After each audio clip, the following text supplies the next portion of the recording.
Hey everybody, what's up? PC here.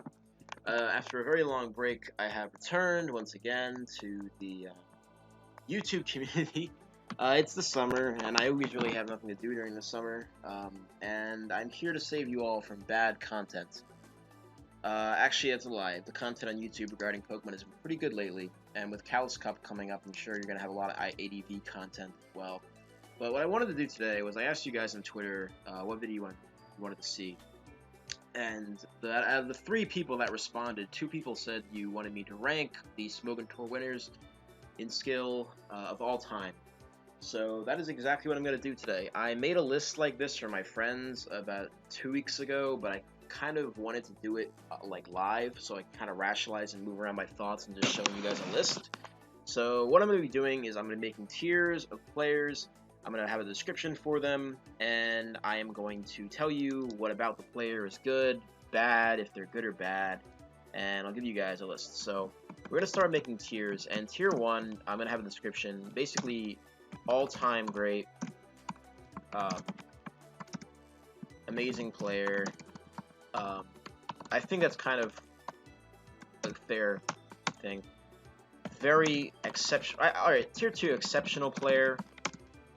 Somebody who, you know, I think we all know the difference between an all-time great and somebody who's an exceptional player. Basically, I'm going to be rating everybody by their peaks. So, what was the highest peak a certain player had, and how comparable it is to other people.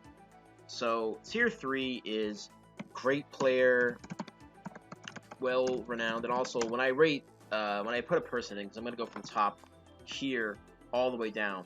So I'll rate each player within their tier, and I'll give you an explanation so you understand what the tier descriptions mean more. Renowned. That's not how you spell well. How do you spell well-renowned? Renowned? Renowned. Whatever. I never said I was good at spelling. Tier 4, good player. Above average. Above average. Solid player. That's a good phrase. And tier 5 is above average player, which is kind of the lowest, because all these players on this screen are good, but not all of them are amazing, and I'm going to be rating them at their respective peaks, and I'll tell you what I think of them now, or whatever, but it doesn't matter. What we're going to be doing today is just going through the list, and maybe you guys will learn some history too, because I'm sure most of you guys didn't have to see a lot of these guys play in their primes. I mean, even I didn't get to see some of these guys play in their primes, which is telling. Also, sorry if I'm a little jittery in this video. I've been taking this antibiotic, and it has really upped my, anxiety. So I feel like all jittery and nervous at, weird times. I don't know. But that's besides the point. So, for tier 1, all-time great, obviously, I think these are alphabetical. So, first person I'm rating is BKC. Now, BKC is pretty much regarded as an all-time great. I mean, I think BKC might be the best Pokemon player in history. I mean, the guy has an incredibly lengthy record in virtually every single tier except for Gen 7.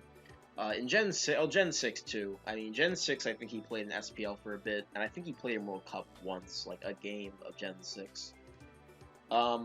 But BKC pretty much has mastered every tier, and he's a player who has peaked and basically not dropped considerably for a while. I think BKC has pretty much been the best player at a certain point in 3 separate tiers: ADV, DVP, and Black and White. Most recently, probably Black and White. Early on, BKC was really well known for his ADV. In fact, I would wager there was probably a time where nearly I think 70% of the teams I would see floating around in lower level games was BKC teams. And by that I would mean, you know, they were like TSS builds or the Zapdos or the Celebi B-Pass build. More recently, he's been going more offensive. I saw BKC had a really cool Calm Mind Pass team, but overall, I mean, BKC is kind of a player which is pretty boring to rank because we all see him play, we all know about him, and I mean, my opinion on him is he's an all-time great player. There's not much else to it, so I'm going to be putting him in tier 1. Next we have Blunder. Blunder is, I don't know, he's a great player. However, he has not peaked for that long. However, he has a very, very lengthy record of wins. And at this point, for the past, I think, 2 years now, Blunder has been a very good player. Previous to that, though, Blunder was kind of regarded as kind of an average, maybe a good player, and even in some cases, kind of bad. When he used to play lower tiers in SPL, like 4 or 5 years ago, I remember him kind of being a clown that his friends bought like Hugo, but he's come a long way, and I think it'd be very stupid to dismiss Blunder as anything else but an exceptional player. He's an all-time great? No, not yet, because Blunder simply hasn't played either enough tiers or enough tiers to the exact highest level. I think he's probably one of the best Gen 7 players, probably one of the best Gen 6 players, if not the best Gen 6 battler. But I think that tier is kind of a loose power rankings, and ABR might take that crown for Gen 6 and 7. I don't really know. But Blunder is a threat, and we all know that, and Blunder is another player who is really well known. I mean, the guy has probably the biggest actual hard competitive YouTube channel on Showdown, although I guess Joey kind of does too. But I would rank Blunder in tier 2. We all see how he plays, a very aggressive player who has kind of a trademark style, I would say.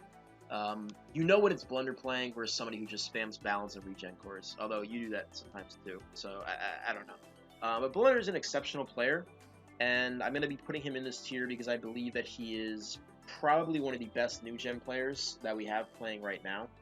And I would put him above myself in all-time rankings too. I mean, he's really a great player. I think he's a better player than me. The guy's intuition and prediction skills are really good. As a builder, I don't really think Blunder builds much of his stuff, but I know he's capable because I've seen him build some of his stuff before. So I know he's a pretty okay player. Builder, at the very least. So I'm going to put Blunder in an exceptional player tier because I think he pretty much matches up with all the characteristics of what you'd expect from an exceptional player. Somebody who is really good, consistent, pretty much can play any metagame at a at least somewhat high level, except for maybe like RBY and GSC. But especially with new gens 5, 6, and 7, I mean, the S-Tor tiers, Blunder is probably top 5 in overall around skill. So I'm going to put him up there. Next we have CL, or someone I used to call Cele. I don't know why I used to call him Cele, but CL was my manager in SPL 6, and I think he's won 3 individuals, which I think is the most individual tours anybody has ever won. And it's S-Tour, OLT, and Grand Slam. And all of them were won at least a year apart. I think CL won S-Tour 2 years after he won Grand Slam, maybe even 3 years. It might have been longer than that. But CL is another example of an exceptional player. I would hesitate to call him an all-time great. Many of his runs people claim are suspect. I don't personally believe that. I think CL's runs were all well-earned, and him bringing, I think it was the one who brought up Pikachu, is probably the most meme-tastic event in a high-level tournament game I've ever seen. CL's a really good player, and honestly, I just don't think he gets his credit most of the time. I think that people either look down on him as someone who's odd or just really got lucky, because when you have these discussions, you know, about who's one of the greats, you know, all-time greats, I think CL should definitely be there. I mean, this is a guy who's won 3 individual tours. CL used to be known for Black and White especially. If any of you guys played Smogon Tour, when CL used to actively play and actively qualify, there was a team that CL used to spam, which I don't think it was originally his. I think it was an Ojama build from, I think back in like early Black and White, like 2. It was a very old team, but CL used to spam it. The Hippo balance with like, I think Jellicent, Pharaoh, and Heatran, which CL would use pretty much religiously, and I remember that team always struck me as incredibly outdated. And believe me, it was incredibly outdated. There's no argument there. But CL, you know, even 3 or 4 years ago, that team was outdated, which shows you how old it is. But CL has always been an impressive player. He's a very reserved guy, and I would say his playstyle and even his, you know, his playstyle mimics his reserved personality. But his builds have been incredibly creative, and he's one of the few people who have won a major tour without having like serious help from anybody else. And it's a shame he couldn't have 4 trophies, but we lost in SPL 6 finals because we suck. So yeah, go CL, you're the GOAT. Very good player, and I think that he's absolutely fantastic as a tournament player. So then we have Dark Lucario. Dark Lucario, yeah, he's a good player. I basically came around as soon as Dark Lucario quit, but according to Mop and other people, he really was not that amazing. I mean, he may have invented certain sets. I believe somebody. It's credited to Taylor. It is credited to Taylor who invented Scarf Tyranitar. But I have heard people saying Dark Lucario was the one who invented it, and I don't really know if that's true. But Dark Lucario, I mean, he was a good player. He was a German. However, he did also get ghosted in, like, I think it was SPL 2. I think SPL 1 or 2 by Mop straight. So, of course, that brings things into question. This is a person who most of you probably will not remember because they are neither a flashy player nor are they an incredibly well-known, amazing, exceptional, beyond the beyond player. In reality, they're just someone who's good.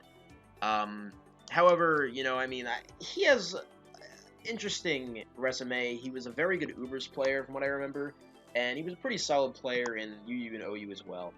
Keep in mind, when he won S-Tour, it was still OU, UU, and Ubers, so that's how long ago we're talking. This guy has probably not logged in. I have to plug my laptop. Sorry. Dark Lucario has probably not logged in Smogon since DPP was the main tier, and that was in 2010. So this is a guy who has been out the game for almost a decade, maybe a little less, maybe 8 or 9 years. But this guy has been out the game for a long time, and it's very hard to gauge somebody. Even I've been around playing for a decade. Even I didn't really see him at his peak, but I understand him to be a good player, above average, a solid player. Maybe a great during his time, but I really don't think he has that amazing of a resume beyond that. Dark Lucario was a good player, especially in the Ubers tier, but yeah, him being ghosted by Mop doesn't exactly go well in his legacy. But it is what it is. Then you have Delta 277. Yep, he's going right here. Yeah, for those of you that know, Delta was probably your most standard idea of he's a solid player ever. He was the guy who took away a Smogon Tour from Blue Wind, who is probably the unluckiest finalist in history next to Solwind. Blue Wind basically lost 2 Smogon Tour finals to incredibly bullshit reasons. Delta, I think, actually did beat him. Actually, I think Delta beat him fair and square, but we'll talk about the other one later.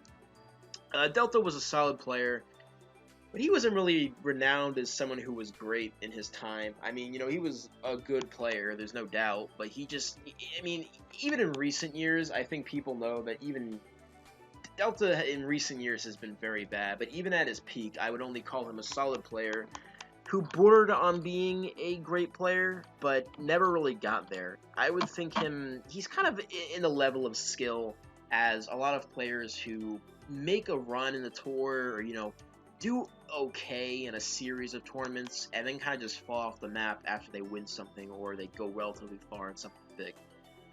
In this case, Delta won a Smogon Tour back in probably 2010 or 11. Now, I think Delta might have been the last winner of the UU, OU, Ubers circuit, but I could be wrong. So that was, of course, a long time ago. But Delta, he never really struck me as anybody who was that exceptional. He was a good player. That's kind of about it. Even in hindsight, I don't remember him as being very great. In DVP, I mean, he was kind of just the standard Firewater Grass guy from what, I remember of watching his old games, or, when I was actually there. Then you have Earthworm.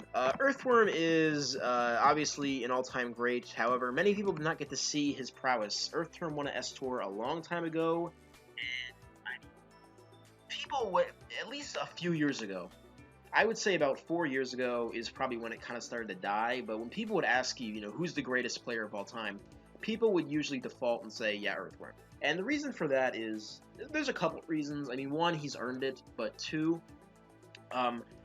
people like Blue and McMegan, who were at their primes in 2015, 2014, pretty much had the same opinion, that Earthworm was the best player of all time.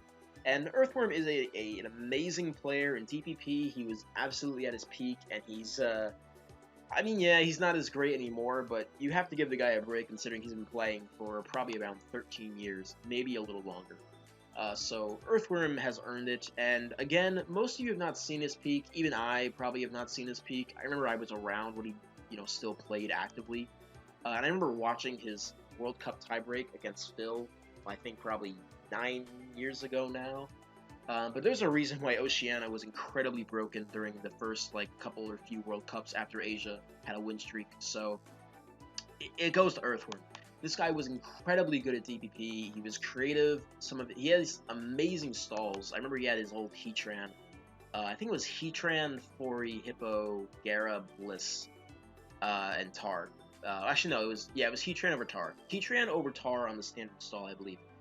That was a very, very good stall team back in the day. And Earthworm, overall, is just regarded as an all-time, great. I mean, you ask any amazing player who's been around for at least a substantial amount of time, and they'll tell you that Earthworm, has made leaps and bounds in competitive Pokemon and was on a serious win streak when he was still playing. This guy still holds some of the records for the most won tournaments of all time. He made OST finals, and he won a Smogon tour, and he's won, I think, 3 World Cups in a row, which is incredible. And he also used to do pretty much all tie breaks, so yeah, there you go. Earthworm belongs to the category. Then you have Giga Punch, who I'm going to have to put probably in Tier 3. Giga Punch was really good when he was playing, but he's pretty much dropped off completely after, I'd say, 2011. That was probably the last time I remember actually seeing or talking to him. Giga Punch was a good player, and from what I remember, he was much more prolific in his early times. He won a very early Smogon tour. But I'm going to have to put him in here because some of these players, keep in mind, I do not know that much about them, and me looking up their tournament wins statistics beyond this is not going to help you guys, considering saying a person won, I don't know, Sneak 2 in, 2008 doesn't exactly prove much. I mean, no one's going to understand or grasp statistics like that. So pretty much most of what I'm going off is memory and anecdotal. But Giga Punch was good. I remember he used to play for, I think it was Asia, and, he was a good player. There's not much else to go. I mean, he was a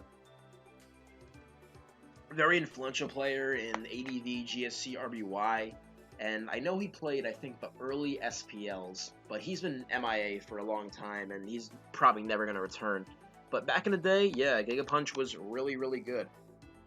To a lot of people, he's just another name on, the crust board, but Giga Punch is, yeah, he's a good player. Yeah, I mean, that's undeniable. I think Giga Punch is probably one of the more well-known old players that has kind of faded away, that hasn't, come back to revive a legacy. Then we're going to have Golden Sun, and Golden Sun is an interesting player because in recent years he's improved, but years before that he's been bad. He's consistently been, since he's won Smogon Tour and returned, a pretty middle-of-the-road player in ADV. However, I was around when Golden Sun was kind of at his peak. In fact, I watched his tour game finals versus Enzo back in 2011 live. I remember where I was when I watched it. Amazing game, by the way. You should go watch it. It's actually on YouTube. I don't know if all 3 of them are, though, or if only Black and White is. But besides the point, Golden Sun is probably in between Tier 2 and Tier 3. However, I mean, Golden Sun has a good track record, and he won a Smogon Tour, and he won a very stacked Smogon Tour in his day. And I think Golden Sun's repertoire, and his resume in ADV is exceptional. I think Golden Sun has contributed a lot to modern ADV with his offensive-based builds. And there's a reason he's always bought an SPL, because even though he's an old player, his skill is still pretty up there. And I would, if Golden Sun built more, and if he put more time into his builds, I would probably say that he would probably go 7-2, 6-3 in pretty much every SPL. At the worst, maybe 5-4. But Golden Sun obviously is not as active as he once was, and he's kind of decayed a bit. And what most people saw is Golden Sun at his probably most average. However, when Golden Sun 1 was playing, he was a very good builder, a very good player. I always remember him for being aggressive, kind of like Blunder and CL. And I'm going to have to put Golden Sun probably in the exceptional player tier, mostly because of what he's done. And right after that, we're going to have Goofball, who I'm also going to put in the exceptional player tier. Goofball pretty much quit completely after, I think it was World Cup 2011 or 12, but then he returned for a very short time, but it was just mop ghosting him in like 2016. But Goofball is probably one of the most well-known old players who doesn't really return anymore, probably more so than Giga Punch by a good amount. He's a good player. I mean, you know, there's not much you can really say. Goofball was a pioneer in the early gens, especially in GSC. I never really played with the guy, personally, and honestly, I never really watched him because Goofball is a very old player. I mean, his peak was probably before I even bothered to actually look at competitive Pokemon seriously. Probably around 2006, 7, 8, and maybe 9. By then, he was, you know, a great player still, but just not nearly as well known or renowned as modern, you know, players are. Goofball's a great player. He has a very extensive history, and he was definitely a pioneer of the game. He's one of the original great time players like Veteran and Love, etc., etc. Yeah, I'm going to put Goofball as an exceptional player. I mean, he was an exceptional player, especially in his prime. He definitely did a lot for early metagames. After that, we have a modern player. We have Hiei. Hiei is probably in this tier. He's a solid player. We all got to see pretty much how Hiei, you know, was in his peak, and Hiei in his peak was that of a solid player. I mean, Hiei was not anything exceptional. He brought very heavy balances and stalls, but he won Smogon Tour and was the original killer of Blunder in Smogon Tour finals. And to that, I have to give him credit. He had a good World Cup record, even though that terrible choke will always curse him, you know, and haunt him for the rest of his life. And even though he's not very active anymore, I mean, Hiei is inarguably a solid player. Did he win a bit by luck in some of his games? Yeah, I mean, of course he did. But I can't knock the guy because he is a good dude, and even though he's pretty quiet, he's a solid player. Definitely one of his trademarks is, you know, fat stuff and Oras, regen stall. I remember he put up his Altaria, I think Zapdos Skarm team. When he was really at his peak, I would say pretty much all he was spamming was stall, but it worked. And even though his Smogon Tour run was not exceptionally stacked and he got very lucky, he's been able to at least deliver somewhat decent SPLs in, you know, the time since. But Hiei is not really anything more, I'd say, than a solid player. I mean, he's a good player, that's inarguable. But I wouldn't put him at a great player or well-renowned. As you can see, he doesn't really play as much anymore, and maybe his legacy has, you know, possibly suffered because of that. And that's, you know, I may be a little sad when it comes down to it. After that, you have Kevin Garrett, who I'm immediately going to put after Hiei. Kevin Garrett is a great player, but he has quite a few detractors. I would say Kevin Garrett at his peak was, you know, a very solid player and probably at the absolute top of this list. By the way, at the end, I'm going to reorganize everybody according to individual skill. But Kevin Garrett was, yeah, a great player. He's known for KG stall. He is known for his ADV, whose very bulky defensive playstyle, and his also sometimes absolutely nauseating posts.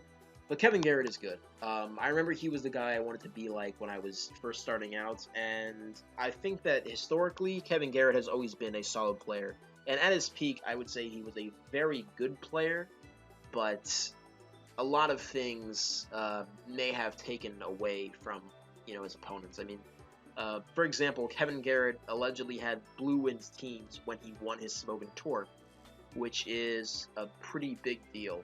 Kevin Garrett, yeah, he's a solid player, and I definitely liked to see him play. I mean, Kevin Garrett's playstyle and his teams were always very favorable, in my opinion. I always liked their bulk, their respective, you know, I would say lack of, but I mean, they definitely had some ingenuity. But I mean, at the end of it, yeah, Kevin Garrett, good player, solid player, probably the top of this list. I would probably rank him above all three of the latter players in it.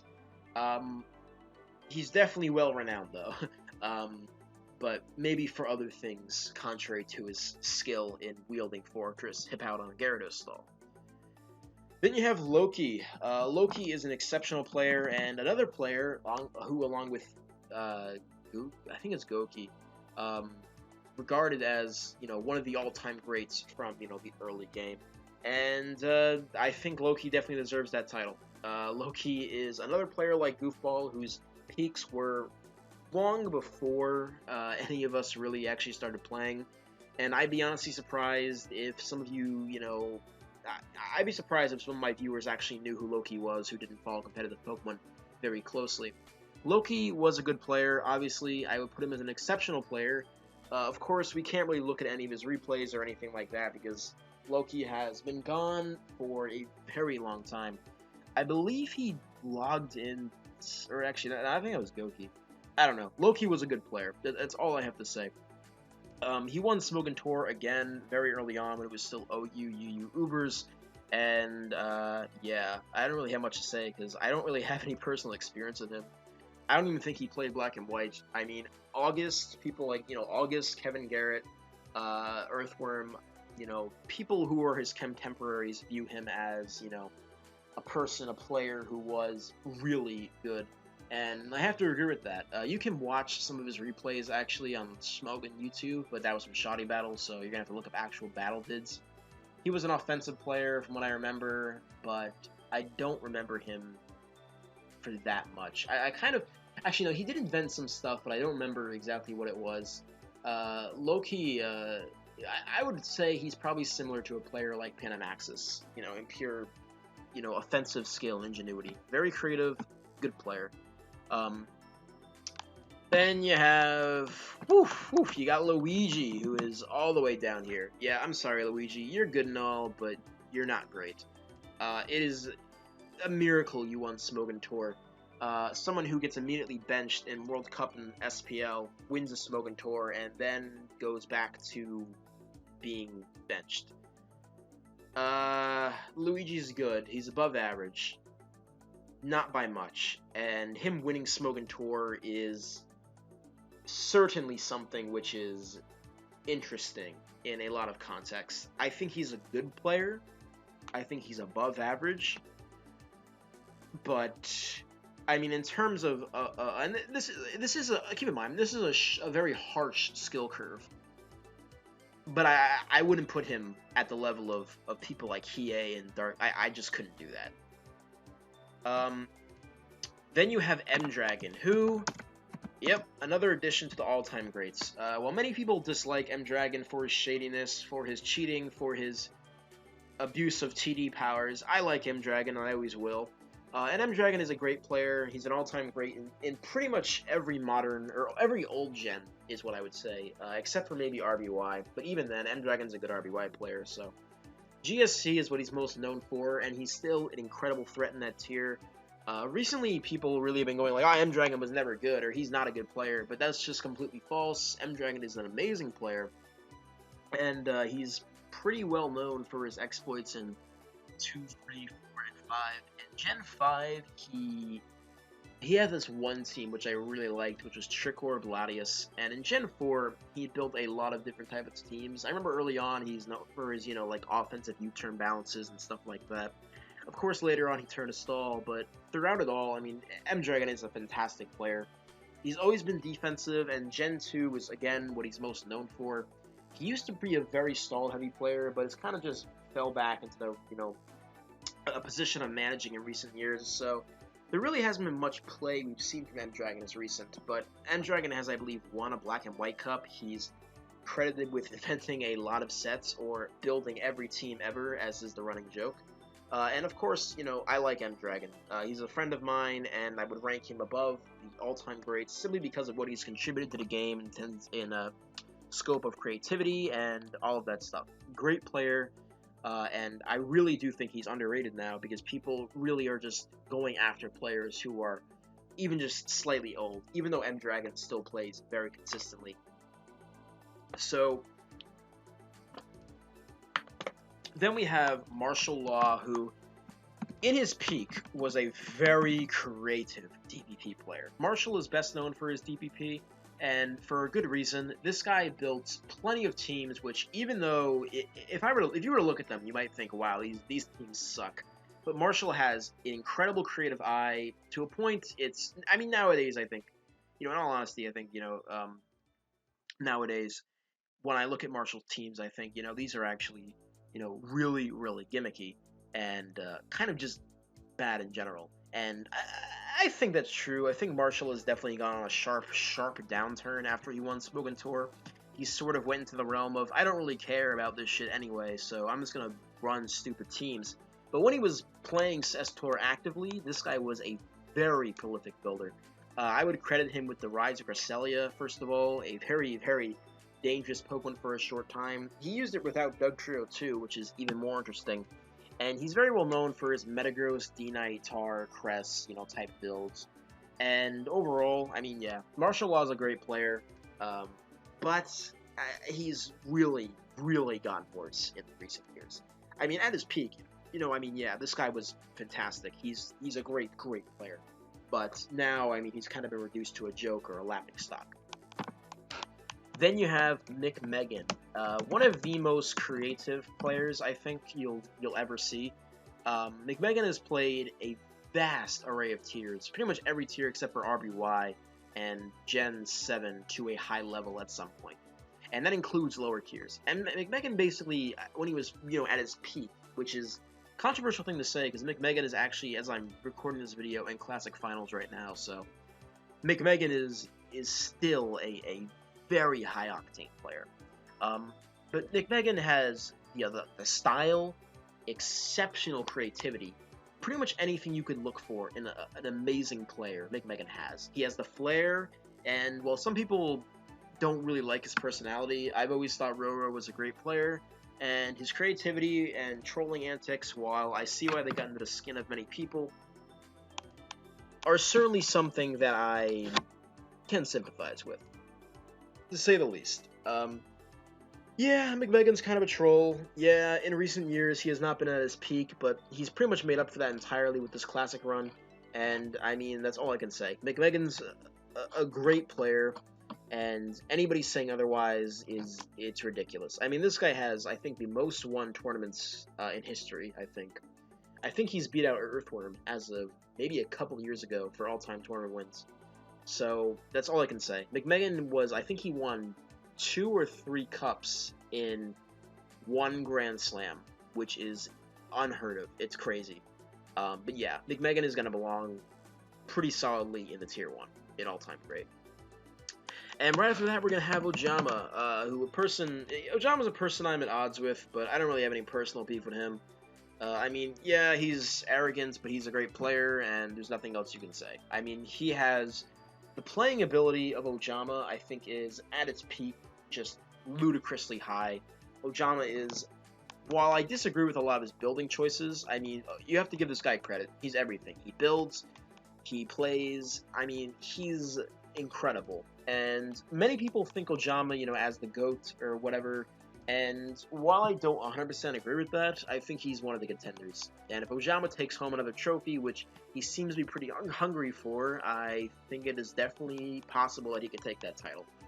I mean, 3 individuals is crazy, but 3 individuals compared, in addition to amazing performance in other individuals and final placements and team tours is, it's definitely, substantial evidence for Ojama to be ranked among the top players of all time. He's a great player. There's nothing else I can say. I mean, he is. Ojama's fantastic.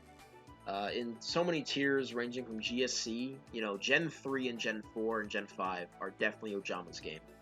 And I'd say there were definitely periods in time where Ojama was well and beyond the best black and white player on the site. And I would say there were periods where he had that title for ADV too. So, whatever you think. Then you have Pokemon Professor, a very old player, but somebody who is regarded by a lot of people as pretty damn good.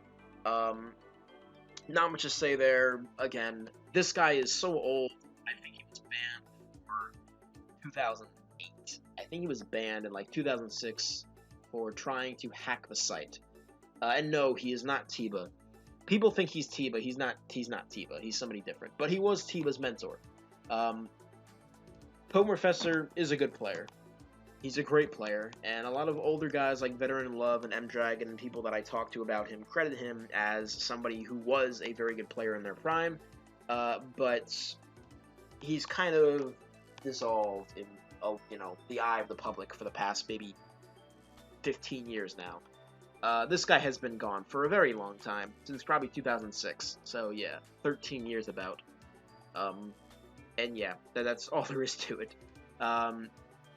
He has a good history, and I think that you can find the replays or logs of his wins.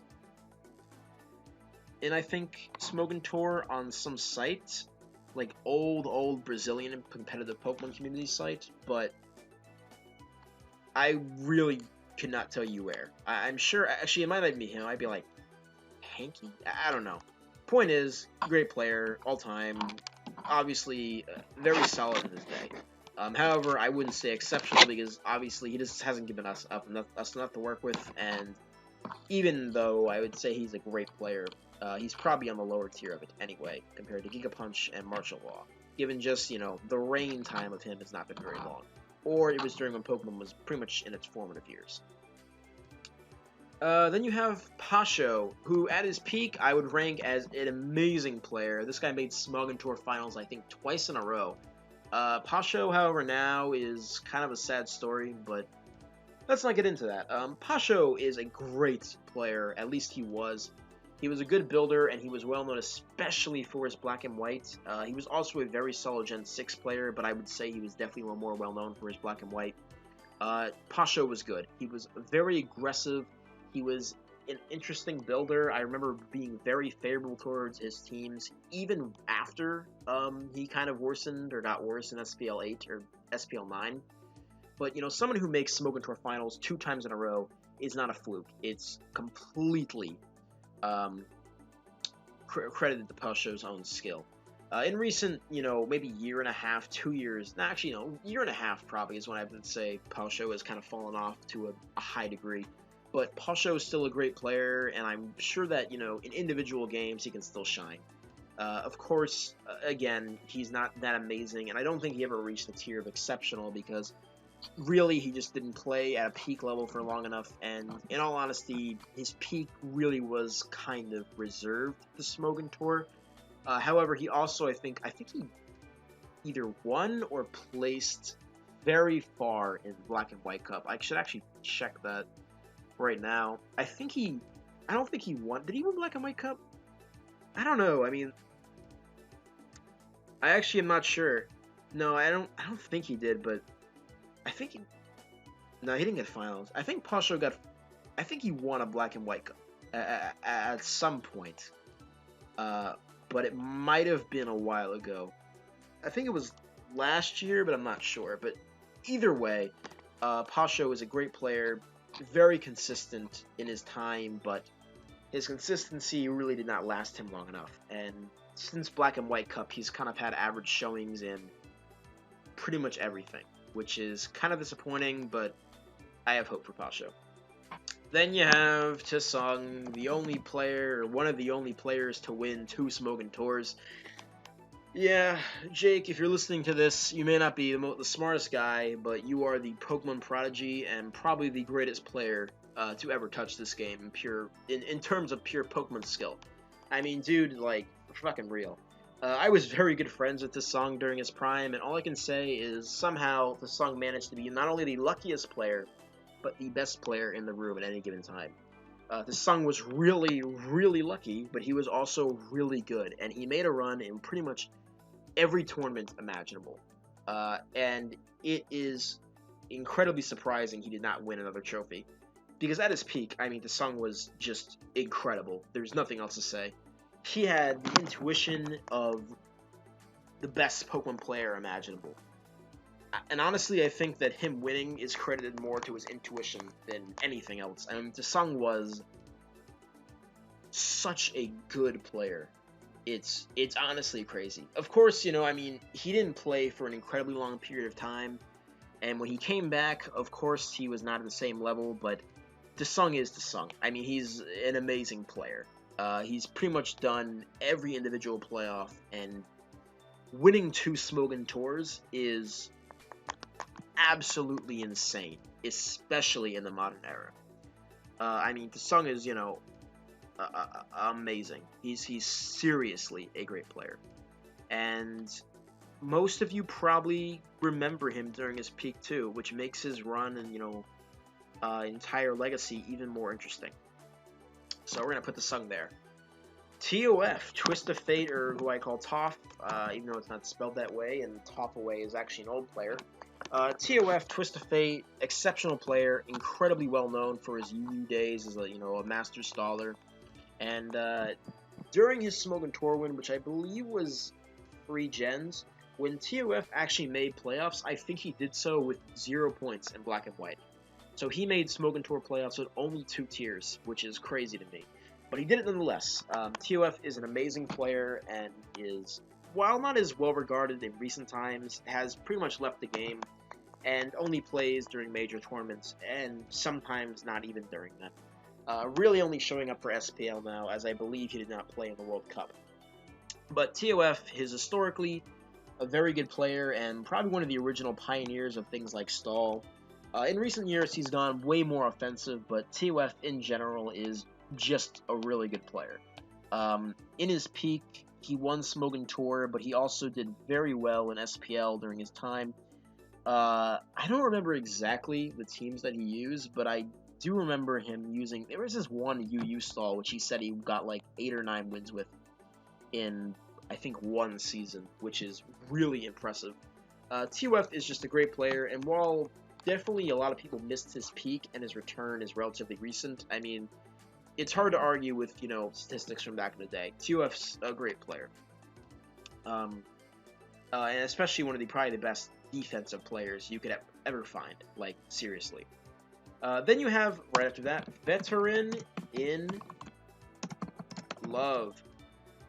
Veteran in Love, for a while, was also a player regarded as being the best of all time, and he's another player who has won next to TheSong and BKC. In fact, he was the first one to do it, and the first one to do it for over a 10-year period, I think. 2 Smogon Tours. So that should tell you everything there is about Veteran in Love. Veteran in Love probably belongs in one of these two, might even be between these two in terms of... in general, prowess or whatever, but, I mean, Veteran in Love is, kind of the old person's greatest player of all time. Amazing in GSC and RBY and ADV, even though now, Veteran in Love is really outdated in the metagame, he definitely is probably the definition of play at your opponent's level. And I honestly feel that if Veteran in Love stopped being such a jerk-off with his idea of playing at the opponent's level, he could probably win a lot more SPL games, especially if he was more accustomed to current metagame trends and how building progressed, and etc., etc., etc. Veteran in Love is either in the exceptional or the all-time great, but I think for now, given his relatively weak showings recently, I know we're rating tiers, players at their peaks, but, Veteran in Love, I mean, even though he was an exceptional player, he was probably the best player during a time when these metagames were completely being formed, when Explosion, GSC teams were first being conceived of. I don't know how high I would really put Veteran Love, if I would put him on the level of people like Earthward and Mandragon, BKC, TheSong, Ojama. I don't know. Maybe I would, because I think he's a fantastic player, but I really have not seen enough of his peak to know. Beyond, anecdotal evidence. I think that he might belong in the all-time great tier, but I'm going to put him in tier 2, exceptional, for the time being. Then you have Zomog, Zomog. Yeah, Zomog's a great player, but he's really only solid. I like Zomog, but in truth, I'm shocked he won Smogon Tour, in all honesty. I really am. It's seriously, I don't even... he did it, though. He did win Smogon Tour. He did win Smogon Tour, and that's all I can say. He's solid at the game. That's really all I have to say. I think Zomog is a good player, and I think that in general he's probably one of the more solid competitors out there, but Zomig hasn't had a very large amount of excellent showings. He's done well in World Cup, and he won a Smogon Tour, but you have to see if he does anything beyond that, because I'm hoping Zomig shows us more of what he's capable of, but for now, we don't have that much to go off of, and I believe that Zomig probably has still yet to reach his peak. Because Smogon Tour, I don't think will be the end of him. If he has a really good SPL, then I would probably maybe bump him up, or consider him, you know, a bit higher, but I mean, Zomig is, you know, he's a good player, and I think most people respect him as a good player. But I don't think he's reached, you know, levels yet where everyone is really universally afraid to play Zomig, especially considering sometimes his line of thinking is a bit off, and overall he kind of looks a little slippy in some of his games. But whatever, he's a good player. I can't say he's not. Then you have Zach91, who is in between Tier 2 and Tier 3. Zach91 is a player who I kind of liken to people like Blunder, and I would put him probably, I guess, in this tier, because Zach91 did not play for very long, and he has not showed up in quite a long time. He's a very secretive, enigmatic player, but people like Masterclass and the like really do respect Zach91 as a great player of all time. However, really, he hasn't, you know, put that much on the board. And outside of winning a Smogon Tour, which, while it was very stacked, Zach91 really hasn't put up any numbers that I can say for a long period of time, you know, since he won Smogon Tour, I think back in 2009 or 2010. So that's kind of all I have to say about him. He's, you know, enigmatic player, somewhat of a legend for being one of the Smogon Tour winners that is in at least somewhat recent times that really isn't, not much is known about him, is what I would say. Zach91 is a great player, but people really just don't know that much about him because he's always been kind of off the radar. And that is how I would probably rank all of these players.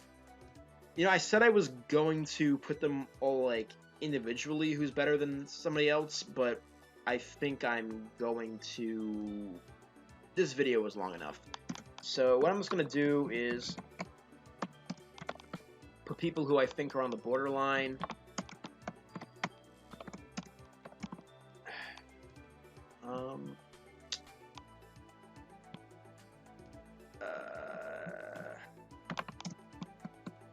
Yeah. Who are around here, like, a bit better than that. I think those are probably who I would consider borderline players. I probably mentioned somebody else. Yeah, I think this is where I put it. So, that's my tier list. I hope you guys enjoyed. That's really all I have to say. Hopefully you guys understand my ranking and put your own rankings in the comments because, you know, I don't know, democracy or something.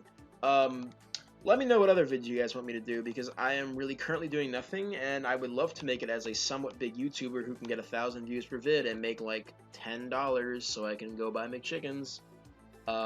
Yeah, I like doing these because in all honesty, I don't think I'm ever going to return to doing talking videos or whatever, or like PS Lives, but whatever, I'll leave it to Twitter.